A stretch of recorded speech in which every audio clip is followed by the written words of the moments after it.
حمایت کے لیے نکلے اور جس طرح انہوں نے ان کے اوپر جو ظلم ہو رہے ہیں اس کی آج نشاندہی کی اور اس کی مذمت کی. میں آپ کو سب کو خراج تحسین پیش کرنا چاہتا ہوں.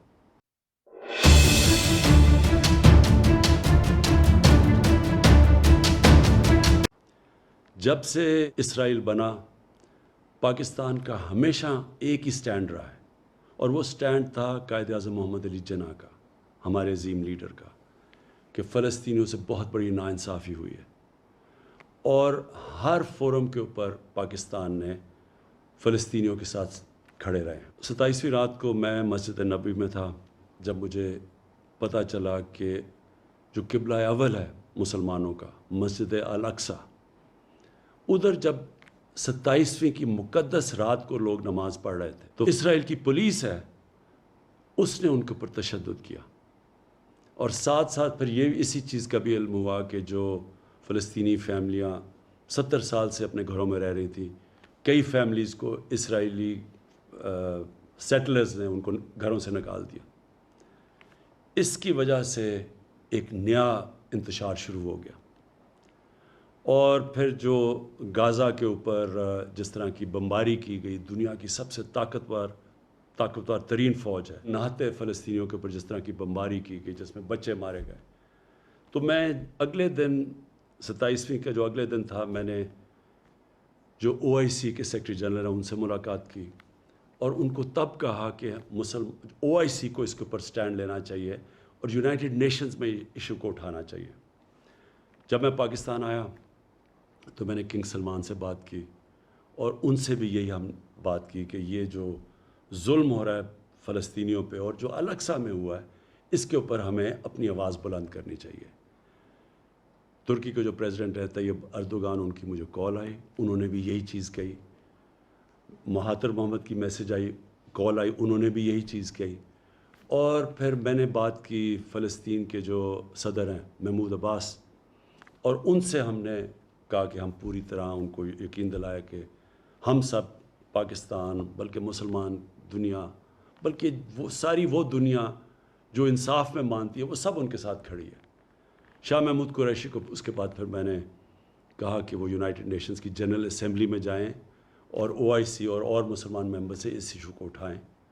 اور انہوں نے بڑے بھرپور طریقے سے اس کو اٹھایا اور میں ان کو داد دیتا ہوں اس کی. میں جو ایک چیز دیکھ رہا ہوں مجھے ایک بڑی خوشائن چیز نظر آ رہی ہے, اور وہ کیا ہے کہ دنیا کا پبلک اوپینین چینج ہو رہا ہے. میں نے اتنا ٹائم مغرب میں گزارا, پہلے بھی جب اسرائیل کی فوجیں ظلم کرتی تھی فلسطینیوں پہ تو میں کبھی مغرب کے اندر ان کے اخباروں میں, ان کے میڈیا, ان کے پولیٹیشنز کو میں نے کبھی نہیں دیکھا کہ اسرائیل کی وہ تنقید کرے, بلکہ وہ سارے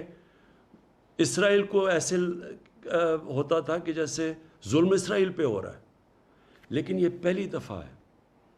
کہ وہاں سے آوازیں اٹھنی شروع ہوئیں, ان کے اخباروں نے اس کی تنقید کی, ان کے میڈیا نے اس کی تنقید کی, اور پولیٹیشنز نے کھڑے ہو کے, کبھی میں نے سمجھتا تھا کہ امریکہ میں وہ اس کی اسرائیل کی تنقید کریں گے اور مغربی ممالک میں. اس کی یہ جو پبلک اوپینین تبدیل ہوا ہے اس کی ایک بہت بڑی ایک اور وجہ ہے سوشل میڈیا. مین میڈیا اگر کوئی رپورٹ کو روکتا بھی ہے,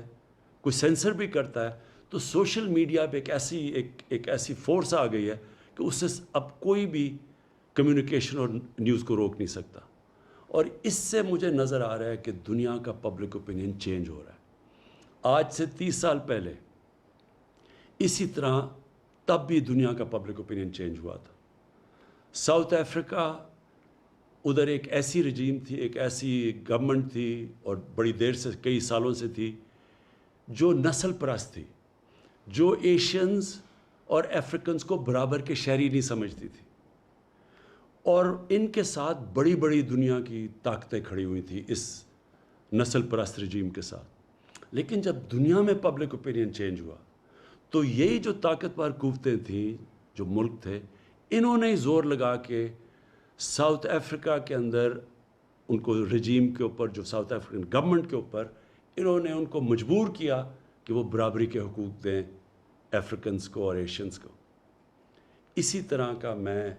میں ایک شروعات دیکھ رہا ہوں کہ انشاءاللہ دنیا کا جو پبلک اوپینین چینج ہو رہا ہے، دنیا کا پبلک اوپینین اب زور لگائے گا، بڑے بڑے یہ جو ملک ہیں جو اب تک سپورٹ کرتے رہے ہیں اسرائیل کو، یہ پورا پریشر ڈالیں گے کہ فلسطینیوں کو بھی ان کے حقوق دیے جائیں. اور انشاءاللہ ایک دن آئے گا جب کہ فلسطین کے لوگوں کو اپنا ملک ملے گا، ایک منصفانہ سیٹلمنٹ ملے گی، وہ بھی برابر کے شہری رہ سکیں گے جو کہ فلسطینی اسرائیل میں رہتے ہیں، ایک برابر کے شہری بن کے رہ سکیں گے. اور ہم دعا کرتے ہیں